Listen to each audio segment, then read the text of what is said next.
Hello, welcome to Chapter 3 Podcast, the show for readers of science fiction, fantasy, and romance. This is Season 1, Episode 3.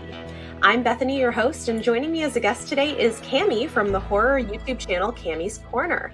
Today we'll be discussing when sci-fi or fantasy cross over into horror. If you want to support the podcast and get early access to episodes and exciting bonus content from our guests, check out our Patreon linked in the show notes. Okay, before our conversation today, it's time for On My Radar, where I share 10 upcoming book releases in science fiction, fantasy, and romance. I'll give you my top 9, and my guest will have the opportunity to share one of theirs. The books for today's episode will be released between October 28th and November 10th, 2020. With the exception of Cami's guest recommendation, she is free to suggest any new release. Beginning with romance, on November 3rd, Marissa Meyer, author of The Lunar Chronicles, is releasing her first contemporary romance. Published by Macmillan, Instant Karma is a YA romance where a chronic overachiever is gifted the ability to cast instant karma on those around her, both good and bad. Then on November 10th, we have 2 books to talk about. First up, a YA romance from Simon Pulse. Rent a Boyfriend by Gloria Chow is a romantic comedy about a college student who hires a fake boyfriend to appease her traditional Taiwanese parents, to disastrous results. Then from Forever Romance, we're getting A Lady's Guide to Mischief and Mayhem by Manda Collins. This historical rom-com features an intrepid female reporter matching wits with a serious detective. So that one sounds like fun. Then I have a few speculative releases to talk about. First, on October 28th, we've got an interesting one coming out through Serial Box. The Haunting of Beatrice Greene by Rachel Hawkins, Ash Parsons, and Vicky Alevear Shechter is a gothic horror romance being released in multiple episodes for fans of Sherlock Holmes and Crimson Peak. This is interesting because the format is a little bit different, so I'm curious to see what this ends up looking like. Then on October 3rd, I've got 2 books to share. First up from HMH, we have The Ravens by Cass Morgan and Danielle Page. This is a YA story that follows a college freshman pledging as a legacy to a sorority coven of witches. Sounds like fun. Then from Blackstone Publishing, we have Firefly Generations by Tim Levin. This is the 4th original novel based on the beloved space western TV series, and this one involves a mysterious star map, a legend of ancient ships, and a drifting relic. Then on November 10th, from Tor, we're getting The Factory Witches of Lowell by C.S. Mallorik. This one sounds like an interesting one. It's a historical fantasy about witches going on strike in the mill town of Lowell, Massachusetts. Then from Orbit, we have The Fires of Vengeance by Evan Winter. This is the follow-up to The Rage of Dragons, an action-packed, African-inspired epic fantasy. And finally, from Disney Hyperion, we have Rebel Rose by Emma Thierlt. Book 1 in the Queen's Counsel series, which will offer empowering reimaginings of the Disney princess stories. This one is tackling Beauty and the Beast. So that one sounds really cool. Curious to see what we get from that series. With that said, please join me in welcoming Cami to the show. Hi, Cami. Thanks for joining me tonight.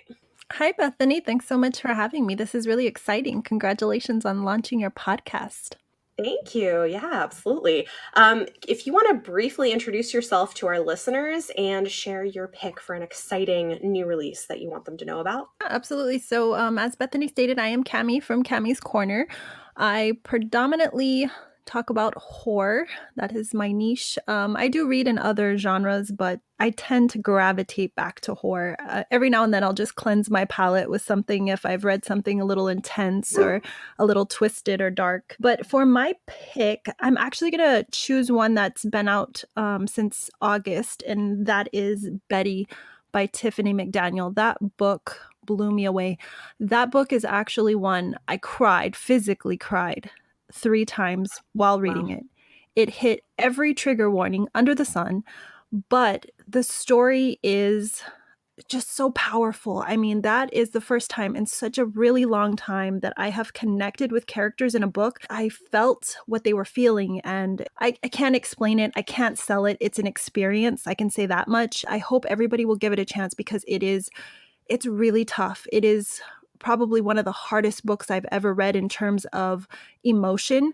It will trigger every emotion, every human emotion you have. But when you're done, you're going to be like, Wow, that was an experience, but I am a better person for having read this story. Thank you for sharing. Yeah, go check out Betty. And again, all of the books that we talk about tonight will be listed in the show notes. So check them out there. So tonight, because we talk a lot about sci-fi and fantasy on this podcast, I wanted to, as we have Halloween coming up soon, spooky season seemed appropriate to talk a little bit about horror. And I think it's interesting when sci-fi and fantasy start to verge into horror and when that line becomes blurry or you get kind of genre mashups, and that's some of what we want to talk about tonight. I can say for sure that I've read a lot of books like that this year that I've really been enjoying. And Cami, I'd be interested to hear from you on kind of your take on where is that line between horror and fantasy or horror and sci-fi, and how do you differentiate them, or where are they kind of crossover stories? I think it's interesting that this is the topic that you wanted to discuss with me because this has been coming up a lot in the horror community of late, where fantasy and sci-fi have that gray line anyhow. And I know you can attest to this because you read quite a bit in both of those genres. And so with horror, a lot of people, when they think of horror, they automatically assume it's much like a horror movie. And if I can discredit anything for anyone, it's please don't try and compare movies to books. And that's not just saying, if there is a movie adaptation and a book becomes a movie, that kind of a thing. Not even in that sense. I just don't want people to feel that if they don't like horror movies, they can't read horror books, because not everything is bloody and gory and messy and, just frightening. And I think one of the most perturbing questions, and I hate to say it that way, but it does become perturbing because as a continual reader in the same genre, one of the questions I get asked often is, can you recommend a book to me that's going to scare me? And horror in and of itself is subjective. It's what is it that scares you? And really, it's anything that's terrifying to you, anything that makes you uncomfortable, anything that really just takes you out of your comfort zone. It's okay to step outside of your comfort zone. So horror mashes so well with fantasy and sci-fi. There is just some amazing authors out there that do it so well. And one of the best sci-fi books I've read this year was a novella by Stephen Kazanowski. And that for me really set the bar as to how I think about sci-fi differently. The novella by Stephen Kazanowski is called Skin Wrapper, and that one was actually released by Sinister Grin Press, and it is a derivative of the hematophages. And I hadn't read that one, so I was kind of a little bit nervous going in, but that one really just clicked all of the right horror boxes, but gave you that space element that kind of left it lingering for you. So I definitely recommend Skin Wrapper by Stephen Kazanowski. Interesting. I do definitely think, you're talking about horror not always necessarily being blood and gore. And I think for me, that's what I've been discovering this year. And I always thought I didn't like horror because I don't like that and because I don't like those kinds of horror films. But I think this year has been a lot of me discovering the niche that I do enjoy. And often it is things that are crossing over into sci-fi or fantasy, things that are more about using horror tropes to explore bigger ideas or bigger issues more than just kind of slasher, blood and gore type things. And I think that's interesting that maybe there's something out there for everybody or for many people, more people than might expect. Oh, absolutely. And if I can, reel anybody in on that notion, that is what I always lead with is, subgenres. Subgenres are so important when discussing horror with other people because that really opens up one's eyes that don't typically gravitate to it or do avoid it because they feel that it is a lot like the movies. And so it's like, hold on, let me reel you in for a second. Don't think of horror in terms of the way the media sells it, because of course the media is going to hype the gore, the blood, because that's what sells at the box office. But when you're reading horror in a book, I mean, I even discovered a fantastic author by the name of Chad Lutzke, who is known for his quiet horror. And a lot of his books, ironically, get grouped into horror, but they're really not. I mean, he writes a lot of coming of age, but it's a really hard sell when you just say, this is horror. You really have to dissect it. So when people are kind enough to give me their time and really want to have a conversation, I have so many suggestions for people and recommendations when it comes to what your type of horror is. Because if you're the type of person who doesn't like, the scary stuff you see on film, then I'm not going to recommend to you a body horror or a slasher book because you're not going to enjoy that experience. As a horror reader, Right. if I'm going to bring you into the genre, I want you to be comfortable. I want you to find something that you're like, ooh, that was good. Give me more. Yeah, no, definitely. And I think that's what's so interesting about it. And I look at some of the things that I've read this year and have really loved. I think one example that kind of crosses over with fantasy, as we're talking about crossovers, that's a debut, is The Year of the Witching by Alexis Henderson. And it's definitely horror, but it has, some more fantastical, witchy elements to it. It's addressing larger ideas and questions about the abuse of power in religious communities, for instance. And it's just a great storytelling. And I loved it. It is horror, but it's not what you might imagine. I think it's been pitched as Salem meets The Handmaid's Tale, and I think that's pretty apt. And that's such a good book, too. I mean, that book is on fire. There's so many people talking about that book, and you're absolutely right. But it's so good. But that is a perfect example of, not going in with expectations of it's going to be a horror. And I really like to sell books too, going in on very little, because then you go in with this notion that you're getting to know the characters, you're really sinking into the setting, and then the horror hits you. And that is a really interesting element when it comes to fantasy, because a lot of the times for me as a horror reader, when I dip into any type of dark fantasy or magical realism or magic realism, you really get the tingles when you hit the fantasy part. One recent book that I read that falls into that category that kind of has some mixed reviews, but I really dug it, was Elsie Barlow's Pivot. And this is going to end up being a trilogy. And that one for me, it's here's the funny thing. It's a adult book, but it reads like a YA. And I think that's why it's having a hard time on the market, because the main character, you start off as a 10-year-old, and then the character then develops into, what we will know at the end of the book, or at the end of the first book anyway, as a 17-year-old. And so I think sometimes people get caught up in the ages of characters too. And that's really unfortunate because, there's just so many good elements. This is a story about kind of a trained assassin. So that book is a lot of fun, and there's a lot of creepy elements, but it does have a touch of supernatural too. So it can appeal to multiple audiences. Yeah, that's really interesting. I haven't even heard of that one at all. So I really think you would dig that one, to be honest. I think you would enjoy that one. I always love a trained assassin. Those are fun.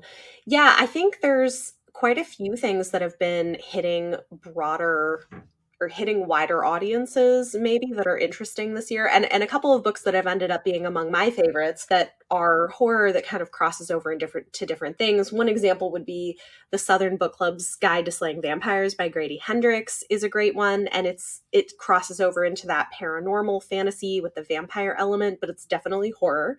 And the other one that comes to mind is Mexican Gothic by Sylvia Moreno Garcia, which I loved, and that one is Gothic horror, which is its own thing, and I'm discovering I love everything Gothic, basically, has been my discovery this year.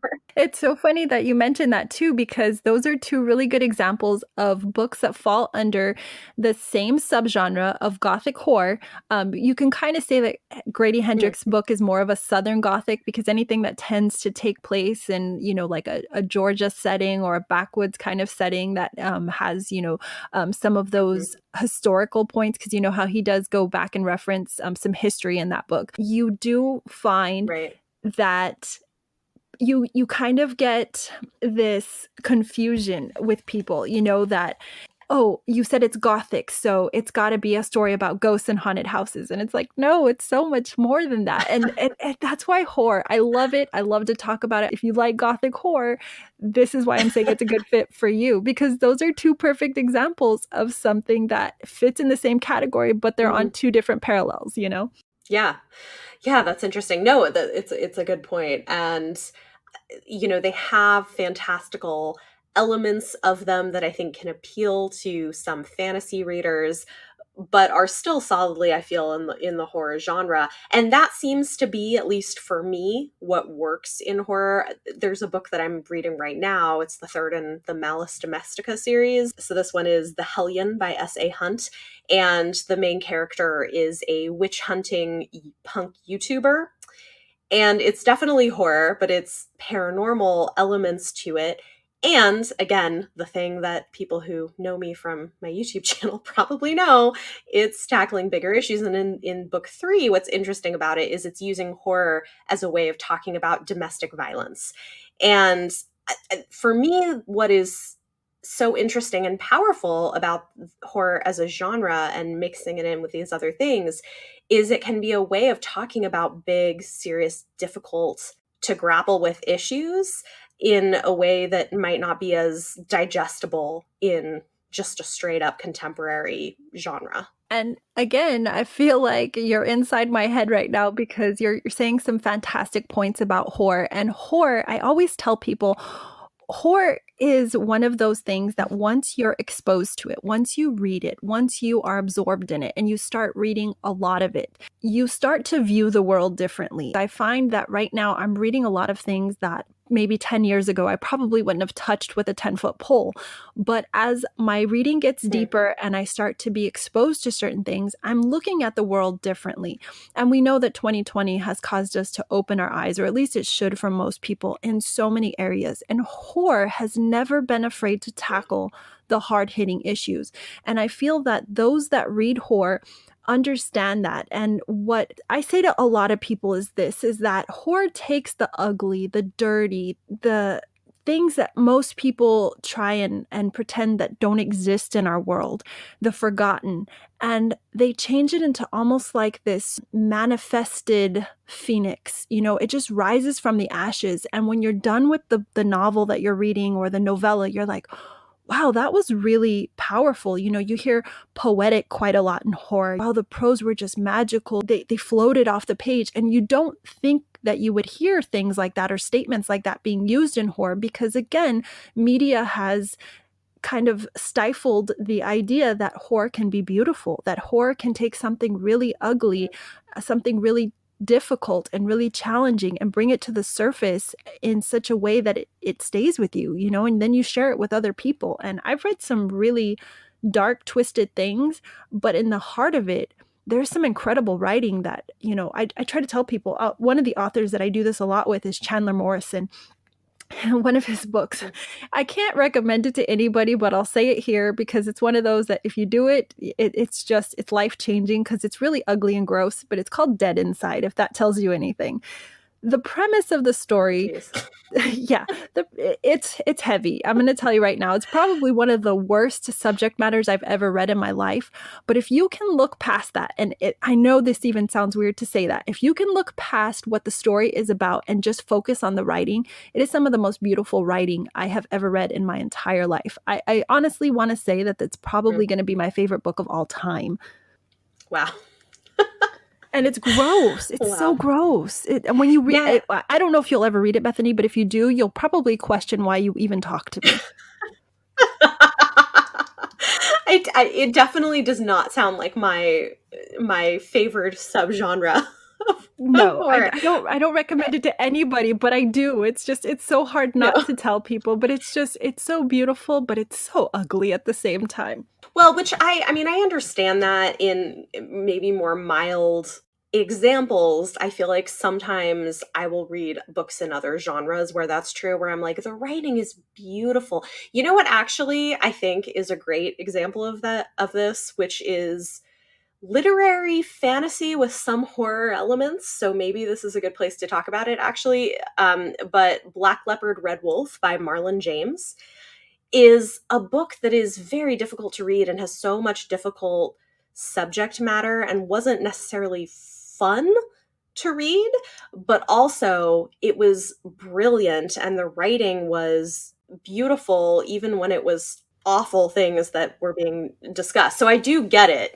There are books like that. And so it's the kind of thing where I'm like, look, if you're going to read this book, you should look at trigger warnings. You should know what you're getting yourself into, because there are people who are going to read this and be like, why is this on the page? This is horrible and I hate it. But again, if you can kind of see past that and see what it's doing and what it's saying, and the writing itself is just stunning. So I get that there are definitely books out there that are like that. For one, that's something I've had to learn how to develop in my reading is trigger warnings, because I didn't believe in them. I always told people, that to me it's stifling someone's ability to freely discuss a book. If you're putting trigger warnings in there, you're saying, this is not spoiling it, but kind of in a way, that's what I was saying from the beginning, until I read a book that changed that for me. And I think sometimes it takes that where you're shocked to your core. And once that happens to you, you look at literature differently.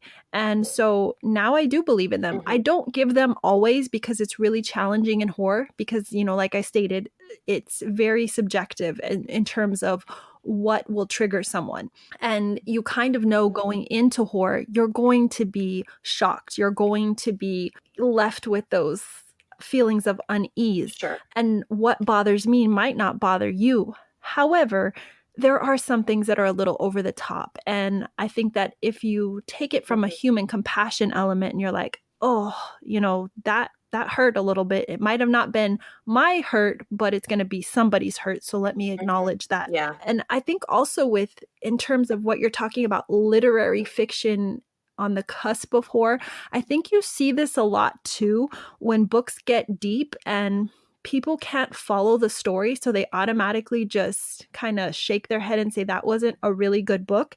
And one that comes to mind is the latest Stephen Graham Jones, The Only Good Indians. That one is getting a lot of mixed reviews because I loved it. Yeah. But I think that people are missing the mark because they were looking for something that isn't there. And that happens a lot too with, I think Chad Lutzke is also a good example for that. When people go in expecting to get scared, and you can't do that all the time with horror. You have to take it for what it is. It's a novel, and then take out of it what scares you, what stays with you, what gives you chills. And it's not always going to be that jump scare. It's not a movie, but it breaks my heart sometimes to see reviews and to see how people interpreted things. And it's like, you missed the mark. You didn't get what the author was trying to project. You missed the story, Yeah, I've seen this conversation recently also with Mexican Gothic, and I find it really frustrating when people say, how can you call this horror? I didn't think it was scary. I'm like, well, that's not what makes it horror. Whether or not you thought it was scary is not what determines its genre. Yes. I find that to be such a frustrating thing. And The Only Good Indians by Stephen Graham Jones, fantastic book. And I think powerful in the things it's talking about. It is a slower burn, the pacing in between, but I think that's intentional. It's like a slow burn punctuated by intense moments of horror. And I think it's a great book. It's interesting, the conversations that happen. And I think that's the thing too, is that horror isn't necessarily always intended to be scary. Sometimes it's intended to make you think or maybe be disturbing in a different way. I think a classic version, for example, of Gothic horror is Frankenstein by Mary Shelley. And you could look at it and say, well, it wasn't really scary. Yeah, it's not that scary, but philosophically it's a little scary. It's not the plot that's intended to be. But I think what's potentially scary or thought-provoking about it is this idea of what are the negative effects when people try to play God, and what can that look like, and what can come of that. And that I think is interesting. And that I think also crosses over into one of the things we're talking about today, which is sci-fi. Sci-fi, and I would argue that Frankenstein is kind of a blend of some sci-fi elements with Gothic horror, because sci-fi frequently is grappling with the things that scare us. And I think that's one thing too, is depending on the book, a scary book or a horror book can sometimes be a safe place to grapple with things that you find to be scary or with existential threats. It's a book, you can close it and step away from it when you need to. It's fiction, but it can be, I think, a safe space to think about some of those things. And I think sci-fi is a really good example of kind of redefining horror. And again, horror has just so many of those gray lines, so many blended lines, so many, just curves where you can take a book and depending on your reading history, I guess maybe is a better way to define that, and how experienced you are within the genre, you can start to kind of connect the dots. And that's what I love to do. I like to kind of say, oh, this kind of reminds me of this book. And sci-fi does that really well because I think a lot of times when people hear the term sci-fi, again, we can thank television for ruining this for most people, but they think of outer space and aliens. And it's so much more than that. I mean, it's medicine, it's science, it's the pandemic. I mean, come on, what's going on in our world right now? That is sci-fi horror at its greatest. A perfect book for that is Wanderers by Chuck Wendig. A lot of people can't read that right now, but it came out last year and it really just kind of sets the bar for what will, I think, be the future of what we look back on as the stand of Stephen King, because it really does hit all those right goose pimples and modernizes things. So it really is a modern day The Stand, basically. But so good. So good. Highly recommend that one also. Really interesting. I have not read anything by him, but what this also calls to mind, I've heard a lot of people since the pandemic talking about the fact that so much of it is stuff that was predicted in Octavia Butler's work. And I think she's an interesting author because she really crosses back and forth between sci-fi, fantasy, and horror in really interesting ways. Does a lot of kind of genre mashups. But yeah, I've heard people say she was like practically like a modern day prophet, sort of some of the things that she talked about in some of her books. Yeah, it's really startling to read her work because you're like, did you do some time travel? Because this is really on point. But that's the testament of a good author. I mean, when your books can last the tell of time and kind of speak to people of a generation, 30, 40 years later, that is good work right there.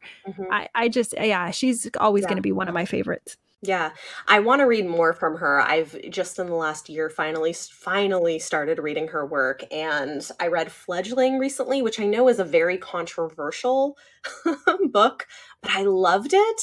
I think it's so smart, and the issues that it's tackling, and it's supposed to make you uncomfortable. That's the point. And maybe that's the point with horror too. And this, I guess, could be that. It's her vampire novel, but people get very uncomfortable with the fact that the main character is not really human, but has the appearance of a 12-year-old girl, but is actually 70-something years old and has an intimate relationship with a man in his 20s. And people are very, very uncomfortable with that because her body is that of a child. But it's like intended to make you uncomfortable, and it's grappling with these really interesting issues.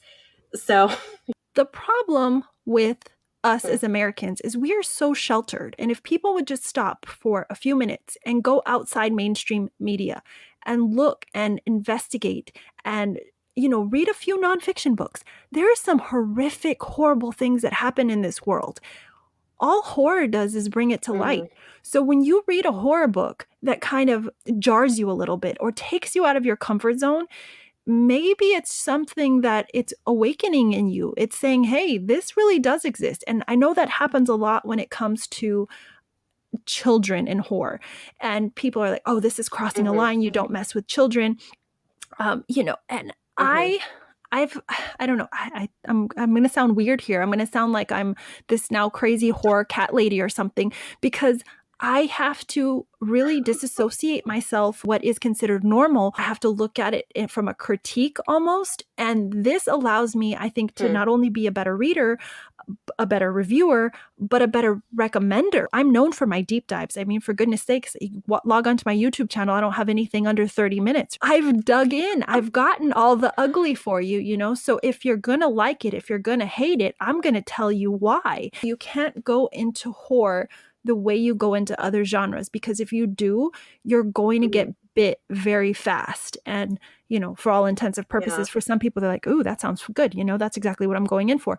But you can't, because you're going to go in with expectations of wanting something and it's something else, and then you're going to leave confused and you're not going to come back to the genre. And the genre does end up losing a lot of readers for that reason. I try to always have like my go-to 5 novels in every subgenre to recommend to people that start people on the lower level of things that might jar them or take them out of that comfort zone. So that way they're apt to come back and say, hey, can you recommend something else to me, instead of, you know, running for the first flight and saying, never mind, don't talk to Cami, she's weird.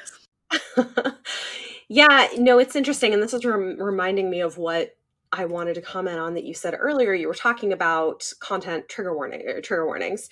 And it's interesting. So I usually call them content warnings when I write them into my reviews, because I think exactly what you had said previously about how, you know, you don't know what's going to be triggering to a person, but I do think it's helpful to know content going in. And for me, I do have a couple of things, not many things, but I have a couple of things that are more triggering that I either won't read or I need to know that they're going to be there going in. There aren't many of those, but there's a couple of them. And I will say certain things with children is a thing and maybe it's because I have my own young children, but fledgling I could deal with. And I think part of it is because mentally I was like, okay, she's not actually a child. She just looks like one. So for me, that's different. And like, I know for some readers, they can't separate that, but it is interesting because there are some things with children, like I just can't read. Like, nope. Okay.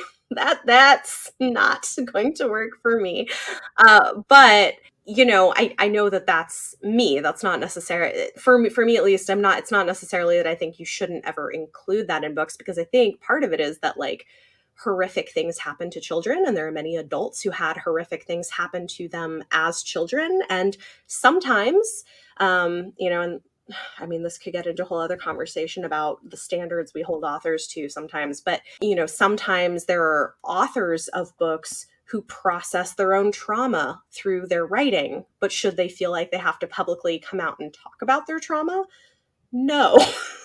Not unless they want to. And that can sometimes be a problem as well. Yeah, and that goes into, I think, a conversation that comes up a lot, but, you know, separating the art from the artist kind of thing. And it's a really challenging thing in horror, especially because a lot of people, I find, sometimes in reviews are really mean towards the author, and they make it seem as though the author is such type of way. You know, like say if a character is very egotistical or misogynistic, they word the review so that the author then becomes egotistical and misogynistic. And it's like, hold on just a second. Just because they're writing a character in such a way doesn't necessarily mean that this individual is like that. So sometimes I do have to stop while reading, especially if a book is just, you know, really chapping my hide and, you know, just hitting me in all the wrong spots. I have to kind of stop, take a breather, and be like, okay, is this the author? And especially if I have never read anything by a particular author before, and sometimes that's challenging. And I think that's why sometimes it does take me longer to read a book, because I do tend to fall down rabbit holes where I'm like, okay, I don't want to be the jerk that gives that bad 1-star review, although I've never given a 1-star. I might be close this time, though. I'm reading a book right now that just You've never given a 1-star. I've never given a 1-star. Oh, wow. But then again, I didn't really put a lot of weight into reviewing my books because I didn't think anybody cared, because my reviews are very unconventional. You know, I feel like a lot of people go in with these, you know, great synopses and, you know, character discussions. And here I am over here just kind of pulling out bits and pieces. You know, in terms of content warning, I like that a lot better, because I really do feel that it just kind of pads it a little bit and just says, hey, you know, these are all the things that you will come up against. It might not necessarily trigger you, but just watch out for these. And I'm very respectful now, you know, having been triggered in a couple of books myself. asking people up front, okay, what are your taboos? What are things that you absolutely just can't do? Because again, I don't want to scare people away from the genre. I want Yeah. people to trust my recommendations, and I want people to ask me again, and I also want to keep people reading horror. Yeah. That's probably the one thing that Yeah. connected me to you, is the fact that you have such a wide range of reading, but every year you just read more and more horror. And I'm like, yes, she's getting closer to the dark side. This is fantastic. Yeah. Yeah, I'm finding my niche. I'm finding the things that I like, and I mean, several of my favorite books that I've read this year have been horror, and often gothic horror, as we've discussed. But yeah, no, I think content warnings is helpful, and that's what you get with, like, television and movies too. You might get content warnings so that people are kind of aware of what generally you're going to encounter, and I think that can be helpful. I do think for some books, and this is probably true of horror, sometimes there are spoilery content warnings, and so when I have those, I will say, hey, these ones are spoilery, so if you don't want to be spoiled, don't read them. But I will still include them. And yeah, that's kind of what I meant earlier when I said I didn't really believe in trigger warnings at first, because I really felt like it was stifling that element of surprise. I don't like to be the one that spoils something for someone. And that's why I didn't put a lot of weight into reviews either, because I'm like, well, here I am talking about all the parts and pieces of this book. Somebody's going to read this review and they're going to be like, oh, you ruined that for me. I think now, though, I'm a lot more specific when I go into a review in terms of being intentional, thinking about what I'm going to say before I start typing it out, because this allows me to alleviate those. And I don't think I've ever put a spoiler in a book. If it gets to a point where you just can't talk about a book because everything would be a potential spoiler, I'll just, say this is an experience, or, you'll have to try this one on for size. But Hmm. it is important. Especially in horror, because there's just so many jarring things. But on the same regard, you just want to allow people to still have that experience without manipulating it for them. I think too, it's worth talking about that there are different kinds of readers. My friend Mara from Books Like Whoa, she's another YouTuber, says it in a way that I think is really good. She'll talk about how she's not a what reader, she's a how reader. And so spoilers don't bother her. For her, it's not about the end, it's about how you get there. And not everybody is that way. For some people, that will ruin the book for them if they hear any spoilers. And I think it's interesting. I'm kind of maybe halfway in between, but again, like, I'm not necessarily always bothered by things that some people might consider to be spoilery. It doesn't always ruin the book for me, depending on the genre and depending on the specifics. But there are people who are very sensitive, where they want to go in pretty much blind, not knowing anything. And so I think it's interesting. There's such variation in types of readers and how people approach a book and what they want to know going in. And I think part of it too is there are some people who deal with anxiety, and for them, sometimes reading reviews and knowing what to expect going in helps ease their anxiety of, like, approaching a new story that they haven't read before. And so all of these things can play a role in how people need or want different things. I'm just amazed that there are still blind readers in 2020, though. I mean, how do you really avoid any type of spoiler? I mean, with social media, the way that it is, the way that people want to be the first to get the information out there, or be the first to review, or be the first Mhm. to, do these reveals on their YouTube channels and stuff like that. I don't understand how people want to go in not knowing anything. That's a rare reader nowadays. But for me, I think I'm much like you, and I can really resonate with what you said about, I don't think anything spoils me. I don't really think that if anybody told me Mhm. anything at all about the book, I'd be like, okay, cool, yeah, that just helps intensify it for me, and it just kind of adds to the synopsis, because sometimes on the back of the books, a synopsis can be really vague, and it doesn't sell the story the way your friend could. Mhm. In terms of spoiling it, I don't really get spoiled, and I try not to do that for other people, but I can certainly understand people wanting to have certain things hidden and so forth. Yeah, no, I mean, I think that's true. And I think sometimes if I want to talk about something that's a majorly spoilery, I'll put it under a spoiler warning tag in my review. So I think, great example of this, a very controversial book that I loved and apparently many other people didn't. That is horror. It's kind of a blend of gothic horror and other genres. But The 10th Girl by Sarah Faring, which came out, it was YA, but could have been adult, I think. And I loved it. It's set in 1970s Argentina in Patagonia at a girls' boarding school following a new teacher who's supposed to have 10 girls in her class, but one of them is missing. And really weird, creepy things happen, and it's got this big twist at the end that people kind of love or hate, but I loved the twist, mostly because this is so hard to talk about without spoiling it, but mostly because what the twist means about the themes of the book and what the author was trying to do. And it was just so smart and really worked for me. And I loved the commentary that came with that. But I couldn't talk about it publicly because it's a huge spoiler. And so I have a whole spoiler section. In fact, I think half of my review on Goodreads for this book is under a spoiler tag because I really, really wanted to talk about this twist. Those are the hardest books for me to talk about. It was cool because I got to meet the author and went to her book launch event and asked her, I was like, this is what I think you're doing with the twist. Is this what you're doing? And she was like, yes, that's what I was doing. And it was very exciting that I was like, yes, I love it. Okay.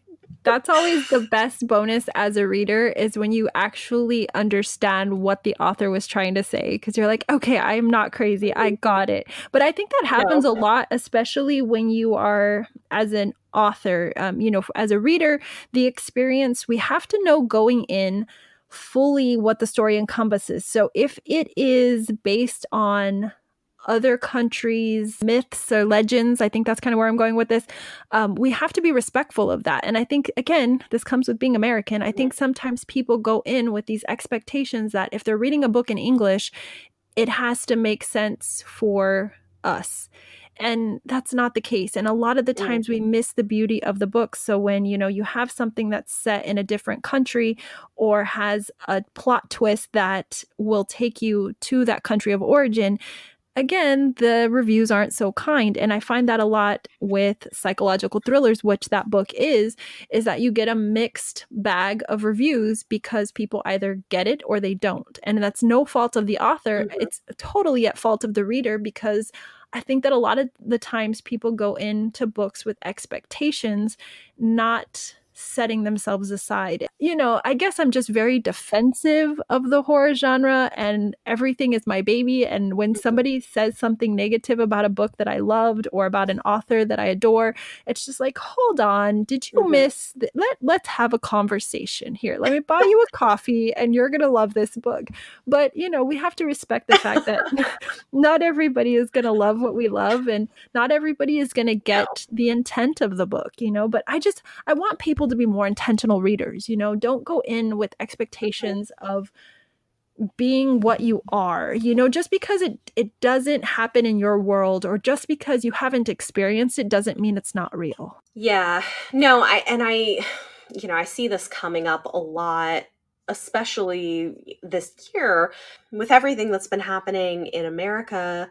Over the summer, there's been a big push to read more diversely and read books by Black people, Black authors, and other authors of color. And sometimes you end up having people who are not, who previously had not done that, reading these books where perhaps the story includes an experience that is different from their own, and then either finding it stereotyped or not believable or whatever, and reviewing it negatively because of that. And I'm like, look, just because this is not your experience of the world doesn't mean it isn't somebody else's experience of the world. And, we can have empathy and we can learn. And this is also why I do think it is valuable if you're reading a book from another person's experience, that it can be really useful when you're looking at reviews to go and read reviews from what we call own voices reviewers who also come from a similar background as the author or as what's happening in the story, because they can sometimes have insight that you might not know, and it might change your perception. I think a great example with a book that we talked about earlier is The Only Good Indians by Stephen Graham Jones. I read it, and I think one of the things that I was less enthusiastic about with it was there's a lot of focus on basketball in it. And I, as somebody, I know, I'm not a huge sports person. Look, I'm a book nerd. Not that you can't be a book nerd and a sports person, you totally can. I'm just not. And so I was like, okay, we're talking about basketball again. But what was interesting is later on, I started hearing from other reviewers who talked about the importance of basketball in Native American communities and the significant role that it plays and the meaning behind it and why it was being included in these interesting ways. And I was like, oh, okay, so there was something more here that I wasn't seeing because that's not my background and that's not where I come from. And I never would have known if I hadn't listened to other people who do know that information. So And that's why I think it's important too to listen to other reviewers. If they do content on YouTube, listen to those reviews. Also, read other reviews before writing your own, because there is a ton of things that we can miss as readers. One of the most challenging books, I guess I'll word it as that, for my recommendations is The House of Leaves by Mark Danielinsky. And the issue with that book is the way that it's written. It's written so obscurely. It's a very fat book. It's a chunker. It's probably like about 600 pages in length, but it is written so obscurely. wow. Part of it is transcripts, others is journal notations. There's some that just have a dot on the page. There's some pages that are written in a circle, some are written in scribble, some are written backwards, upside down, left to right. Some pages you have to read in a mirror. And this is very frustrating for some readers. They're like, I want to just sit down and read the book. Like, how hard is this, And so that's a very hard sell. But I tell people when they read it, they're going to love it and they're going to get something out of it. And then if they read it again, they're going to get something different from it, because you can honestly read that book from probably 4 different points of views and get a completely different story every time. But it's hard to sell a book like that. And it's extremely frustrating when somebody reads a book and they review it negatively. And sometimes it's as simple as, you miss this. You miss the important part. And that's a really great point that you made in terms of, Stephen Graham Jones's book, because yes, that was so important. And we're seeing so much of this now. Those negative reviews that come across that this book isn't for me. And it's like, really? But it is. Just because it's not from your point of view, not because it's from your, maybe your religious perspective, your cultural background, your race, your ethnicity, your sexuality, it's still for you. Whether or not you choose to take something from it, whether or not you choose to connect with it, that's different. That's just saying, hey, I read this book and, I like this, I didn't like this, or I read it but didn't like it. That's different. I guess as a reviewer, telling other people don't read this because it crushes me. And yes, we're seeing a ton of that right now. And I really wish people would stop doing that. And sometimes there are books that you do need to do a little bit of research on, either before going in or after you read it. Maybe there was something that was confusing to you and it wouldn't hurt to look it up. These are just all points that make us not only better readers, but better human beings. Yeah, well, and with this, I always think about the fact that, at least in America, everybody grew up going to school, reading books, mostly by dead white guys, and was expected to empathize with the characters and find meaning in those books. And if women and people of color can do that with classic literature, I feel like everybody should be able to learn to read from somebody else's point of view and perspective and find meaning and empathy with those things. I concur 100%. I mean, I'm American. I'm proud to be an American. There's nothing wrong with, your heritage, your lineage, your ethnicity. There's nothing wrong with being prideful of that. But you've got to recognize the flaws in your system and you've got to be able to call it out when you see it. And yes, our American education system is for bonkers. I mean, it is something that is just, it's never updated. It's never revitalized. We are stuck in the Stone Age. And our literature, I mean, if you look at the lists, and I'm starting to see a little bit of change and a little bit of diversity, but I think it's because of people like us, in the book world that are able to kind of use our voices, and we're encouraging other people to not be afraid to use their voice. And by doing that, we are bringing attention to these books that are sometimes forgotten. Sometimes, like you're saying, we tend to put certain books on a pedestal because of the author, or because of the race of the author, or the gender of the author. And it's like, hold on just a second. There are some people that can write this a hell of a lot better, or have written it, better, and said it better, and it stuck with me better. So let's talk about that book instead. I really like to see those, and you do a lot of things like this on your channel, where you're comparing, like, hey, if you like this, you'll also like this, but it's a complete opposite direction. You might be showcasing me a white man over here, but here's a Argentinian female that's gonna tell it way better and knock your socks off. And that's what we need more of. Mm-hmm.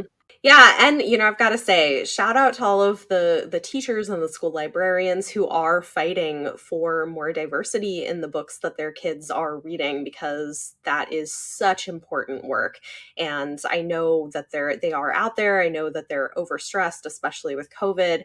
And it's interesting. I have seen sometimes teachers and librarians who maybe don't have time to read all the newest releases themselves, where BookTube can be an important tool for them to discover books that they want to get in the hands of their kids. And so, yeah, if anybody's listening who falls into those categories, you're doing amazing work under very difficult circumstances.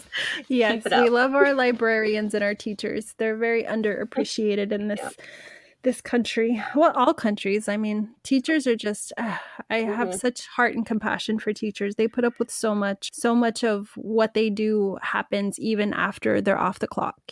There's some incredible educators and librarians. I love our teachers. Yeah, absolutely. Well, and I think, with the pandemic, those of us who have children and are having to oversee more of their education at home right now are like, wow, you guys do really good work. You should get paid more for it. Yeah, as I see all these people doing YouTube videos with their home classrooms, I'm like, you understand now. Well, see, I've always kind of known, because my mom homeschooled my sister. So, watching her do that, I'm like, wow, there's a lot that goes into this. I tried to get her to homeschool me, but by the time, my sister and I are 8 years apart, so she did not want to teach me high school. She's like, no, you're on your own, kid. So, watching all these parents learning how to teach their kids, it's like, it's different than when they just come home with homework. When you've got them, all the time, it's a completely different jarring experience for the parent. Yep. It's a lot to organize. Yeah, absolutely. No, I think this is a fantastic topic, and I'm just really excited that this is something that you wanted to talk about. Because like I said, I get really excited watching your content and just seeing how much more you've gotten into horror over the last few years that I've known you. I see such a beautiful blend happening more and more year over year in those communities of sci-fi and fantasy. And so for you to make horror adjacency a topic is so important, because I really do think it would allow people that, especially, that follow your content, to gravitate over to someone like myself, or within the horror community, that sees that there is a correlation, that you can still love your sci-fi and your fantasy, but you can give horror a try, because there is so much more to horror than what you see in the movies. And again, I can't stress subgenres enough. Talk to me about subgenres. I always tell people that. Talk to me about subgenres in the comments. Let's see what you like, and I can guarantee I can find you a book. So this is a really important topic for all of those different niches, including romance, because there's some crazy, supernatural romances out there that I don't think people even know exist. And I'm not a huge romance reader, but I won't turn a romance down if there's some creepy, weird stuff in there. Well, there are plenty of those. I mean, like, especially gothic romances or some of the paranormal romances. I do think there's some interesting stuff coming there.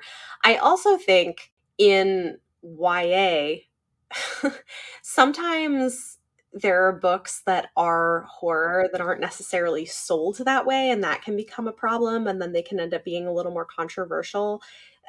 A book that comes to mind from last year was Damsel by Alana K. Arnold. I loved it, but there were a lot of people who were very mad about it. And it's interesting because it was sold more as a fairy tale fantasy type thing. And I think people who picked it up based on that were probably like, what did I what did I get myself into? Because really what I like to call it is it's really a horror story wrapped up in the trappings of a fairy tale.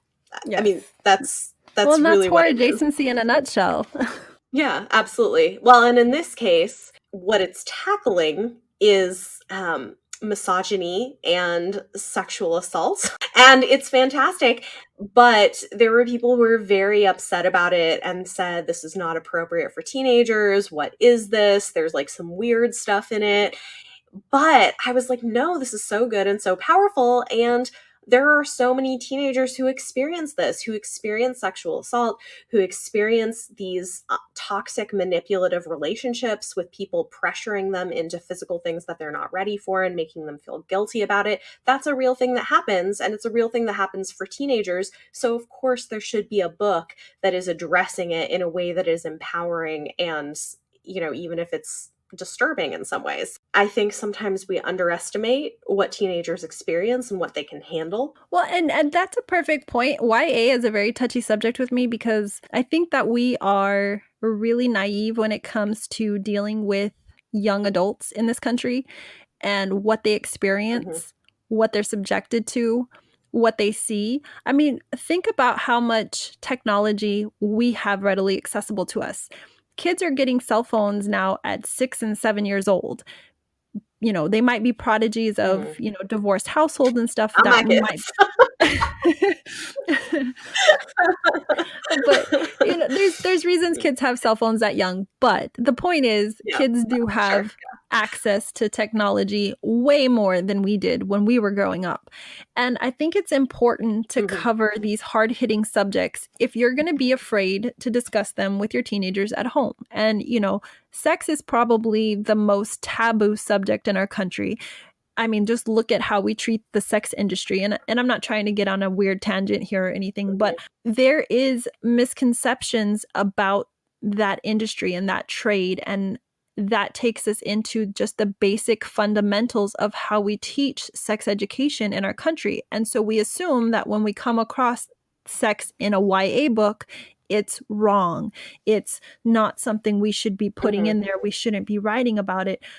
But think about when you were 13 and 14, and again, I'm being nice when I say that, but I heard my first sex joke in the second grade. I was going to say third, but it was the second grade. I had no idea what it meant, but when I look back on it now, I'm just like, why did that child know that, But I didn't. I just thought, okay, that was weird, and I went about my day and went home and played with my Barbies. But there are children that are subjected to things that we are not subjecting our children to. And it's a beautiful thing to shelter a child, but once they leave your care, once they leave your comfort zone, they're going to see things, they're going to hear things. So I encourage these authors that are writing these heavy-hitting subjects to keep it up, because some teenagers, that's all they have, that's their only source of being able to connect with characters and seeing people being more free to talk about different types of sexual gender or gender preference or relationships. Seeing all of this evolve in YA is a really beautiful thing. And I hope more people embrace it. And when it comes to teens, we should have a little bit more leniency. They should have a little bit more freedom to explore these things in a safe environment like a book versus having to go out and experience it on the street. Yeah. Well, it's funny.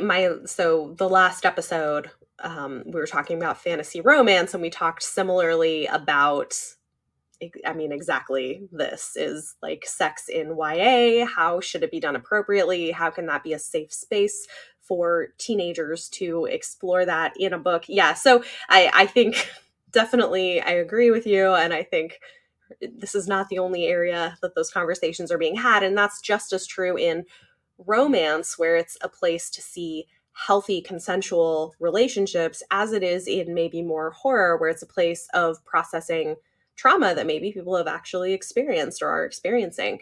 And I think that's just as valuable for teenagers as it is for adults. And maybe it's not going to be for every teenager, but to have it out there, I think, is important. With that said, Cami, we have definitely made our time for this. So I'm sorry. I'm like the worst guest ever. no, this was great. Thank you so much for joining me and talking about horror and horror crossover tonight. This was a really great conversation. And again, everybody, this has been Chapter 3 Podcast, and I'm your host, Bethany. You can follow us on Twitter at Chapter 3 Podcast, and you can also find me on YouTube at Beautifully Bookish Bethany if you're looking for more bookish content. And don't forget, if you join our Patreon before the end of October, there is a special deal running where you get 2 months of benefits at the next highest tier. So if you're interested in joining, getting extra special bonus content with Cami and other guests, getting early access to episodes, the link is down in the show notes. The next episode is going to be available in 2 weeks. Thanks for listening.